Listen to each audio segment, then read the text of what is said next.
자, 다음은 9번 문항입니다. 자, 9번 문항은 제가 항상 강조하는 거죠. 지수 문항. 지수는 상당히 간단하고요. 때에 따라서 지수가 간단해 보이긴 하는데 어려운 스타일로 출제가 될 수도 있어요. 그러니까 이게 약간 변별력이 있는 그러한 스타일의 문제입니다. 일반적인 실수나 비율 자료가 아니기 때문에 조금이라도 자료 해석을 공부하신 분은 좀 지수를 편하게 접근을 하실 것이고, 공부가 좀 덜 되신 분들은 조금 어렵게, 시간이 좀 오래 걸리게 접근을 하시기 때문에 지수 문항은 조금 제가 변별력이 있는 문항으로 항상 체크를 합니다. 해당 문항, 일단 지수의 개념을 조금 먼저 설명을 드릴게요. 자, 지수라는 것은 어떠한 기준값을 갖고 비교 대상의 값이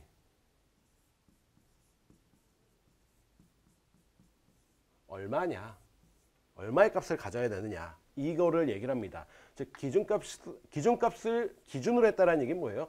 기준값을 뭐 100이든 1이든 아무튼 100으로 봤을 때 그 비교 대상이, 예를 들면 이렇게 다시 한번 이해를 하실게요. 지금 OECD가 있고요. 한국이라는 국가가 있습니다. 뭐 GDP라고 할게요. OECD 평균 GDP가 예를 들면 뭐 만이라고 하겠습니다.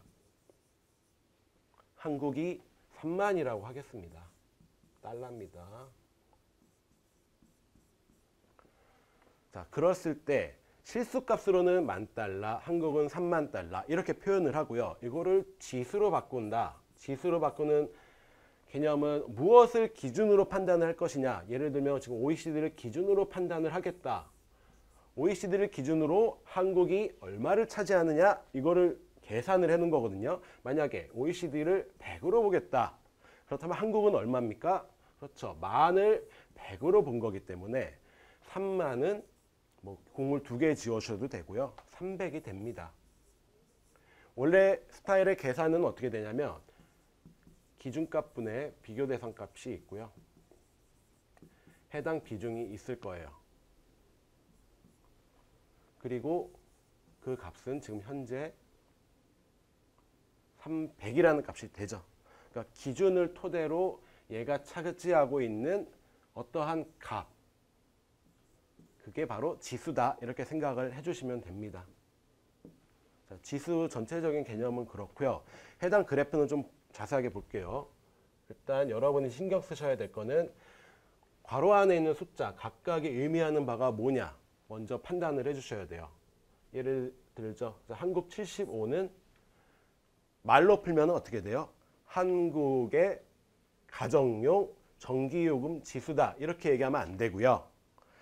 OECD 평균을 기준으로 했을 때, 그러니까 OECD 평균 가정용 전기요금 지수를 기준으로 했을 때 한국이 75다, 75만큼 차지한다, 이렇게 표현을 해주시면 됩니다. 그러니까 단독으로 얘기하시면 안 되고 OECD 평균을 기준으로 했을 때, 아니면 지수화시킨 개념에서 한국의 전기요금 지수가 75다, 이렇게 얘기를 해주셔야 되는 거예요. 자, 그 다음에 OECD 평균을 100과 100으로 봤다. 이 100과 100은 같다, 다르다? 같다라는 거는 뭐가 같은 거예요? 지수값이 같은 거예요. 다를 수 있다. 요거는 무슨 얘기예요? 그렇죠. 가정용과 산업용 각각의 실수값. 지금 전기요금 지수인데 전기요금 자체의 실수값을 100으로 본 거기 때문에 각각의 실수값이 만약에 가정용과 산업용 OECD 전기요금이 동일했다라면 같지만, 이거는 현재는 알 수가 없어요. 지금 주석이 없다고 볼게요. 주석 없이 봤을 때 100과 100이 동일한 거는 지수값만 동일한 거지 실수값까지 동일한지는 알 수 없다가 돼야 됩니다. 그래서 100과 100이 의미하는 건 그거고요. 그래서 100과 100이 의미하는 바가 나중에 뭐 주석에서 어떠한 게 주어짐에 따라서, 예를 들면 한국의 75와 95 둘 중에 뭐가 더 클까? 이거를 판단할 수 있게 됩니다. 현재 가정용 한국이 75, 산업용 95다. 산업용이 크다. 뭐가 크다? 그렇죠. 산업용 전기요금 지수값이 큰 거예요. 그러니까 가정용 전기요금과 산업용 전기요금은 어디가 더 큰지 몰라요. 얘는 어디가 큰지 모릅니다. 뭐에 따라서 달라진다? OECD 평균 가정용 전기요금과 산업용 전기요금이 얼마인지 그 실수값에 따라서 75가 클 수도 있고 95가 클 수도 있고 달라지게 된다. 요 얘기가 이 지수값에서 여러분이 가지고 계셔야 될 핵심입니다. 그러니까 지수값이 크다 그래서 실수값 자체가 큰지 작은지는 판단할 수 없다. 이렇게 생각을 해주시면 되고요. 그 다음에 그러면 가정용 전기요금 지수가 오른쪽으로 가면 갈수록, 즉 이 값이 커지면 커질수록 뭐가 큰 거예요? 가정용 전기요금 지수값이 커지는 겁니다.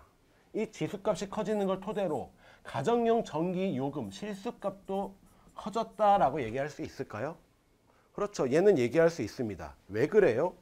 모든 지수값은 뭐를 기준으로 했기 때문에 OECD 평균 값을 기준으로 했기 때문에 예를 들어 독일의 203은 OECD 평균의 2.03배라는 얘기고 일본의 138이라는 거는 OECD 평균 100으로 봤을 때 1.38배라는 거니까 2배 이상 커진 독일이 일본보다는 가정용 전기요금 실수값 자체는 크겠죠. 단지 그 실수값이 얼마인지는 모를 뿐입니다. 그러니까 한 축을 기준으로는 비교가 가능하다. 그 다음 산업용도 위로 올라가면 올라갈수록 국가가 올라가면 올라갈수록 위치가 올라갈수록 전기요금은 더 비싸다는 얘기가 확정이 된다. 이런 얘기고요. 그다음에 전기요금 지수 혹시 구하시는 걸 모를까봐 그다음에 선지 주석에서도 여러분한테 설명을 드리죠. OECD를 기준으로 했을 때 각 국가별 전기요금 이렇게 계산이 되고, 자 3번 같은 주석에서 이제 준 겁니다. 한국의 가정용과 산업용 전기요금이 각각 120과 95다. 120과 95를 가지고 한국의 지수값을 토대로 OECD 실수값을 구해내는 그러한 선택지가 등장을 할 수가 있겠다. 이렇게 생각을 해주시면 되고요. 지수값에서는 거의 이런 스타일로 많이 물어본다. 이것도 또한 참고해 주시면 됩니다. 자, 9번 문제는 뒤에서 문제를 같이 푸시겠지만 상당히 중요한 문제니까 집중해서 같이 한번 다시 보도록 하겠습니다. 자, 9번 문제는 지수 산출의 개념을 여러분이 제대로 이해하는지 이거를 물어보는 문제입니다. 자, 다음 문제로 갈게요.